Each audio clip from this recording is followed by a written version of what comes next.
In the heart of the bustling city was a simple office, home to a young public speaking coach named Madison. She had a passion for helping people find their voice and conquer their fears. Madison was preparing for her first session with a new client, Max. She always took time to tailor each session to the client's needs, finding the best methods for overcoming their stage fright. Max was struggling with stage fright, often tripping over his words and losing his train of thought. Madison patiently listened, noting down his issues and thinking about how she could help him. "The first step," Madison began, "is to know your material.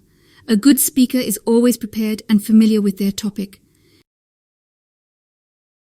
Madison added, "Practice your presentation in front of the mirror. Make sure to add gestures and facial expressions for impact and engagement." She demonstrated, her own face becoming an open book of emotions.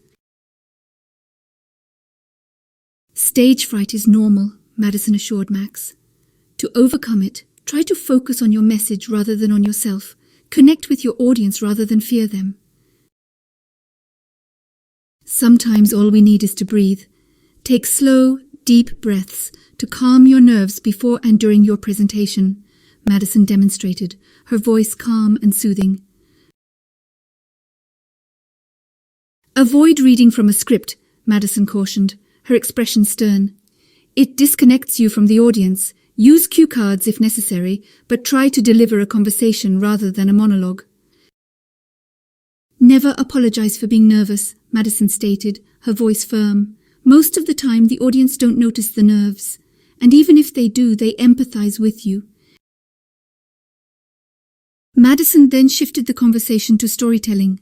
Storytelling is an art that keeps your audience engaged. Start with a captivating hook to grab their attention. "Another tip," said Madison, "use descriptive language. Paint a vivid picture for your audience. Make them feel as if they are part of your story." "Don't rush the storyline," Madison added, her voice steady and slow. "Give your story time to develop. Pace your narration to build suspense and keep your audience on the edge of their seats." Madison advised, "Avoid using complicated jargon or technical terms in your story. You want your audience to understand and relate to your tale, not get lost in it." Madison warned, "Never lie or exaggerate in your story. It's important to maintain your credibility. Your audience can sense authenticity and they appreciate it."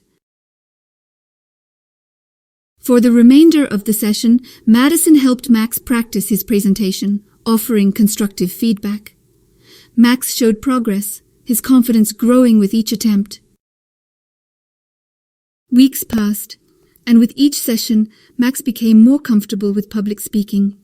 His stage fright reduced significantly, and his storytelling improved. Madison was proud of his progress.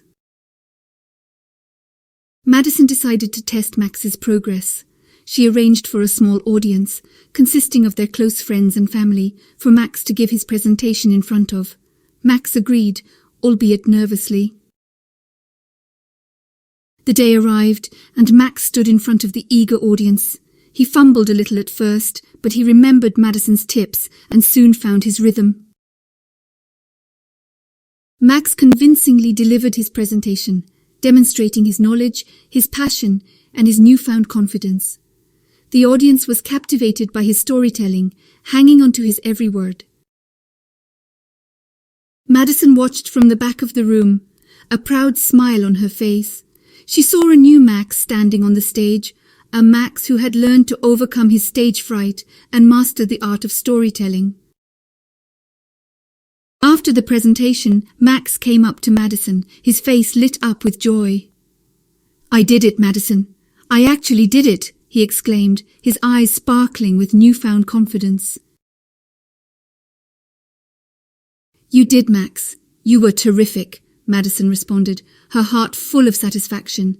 "You found your voice. Remember, this is just the start. Keep practicing, keep improving." Madison knew that her job as a public speaking coach was far from easy, but moments like these reminded her of the rewarding nature of her work. Having played a part in Max's transformation was more than enough for her. Every client was a new challenge for Madison, a new opportunity for her to help someone conquer their fears, to find their own voice, and she wouldn't have it any other way. As Madison bid goodbye to Max, she returned to her office, already thinking about her next session. No matter who walked through her office door, she knew she would be ready to guide them on their journey to confident public speaking.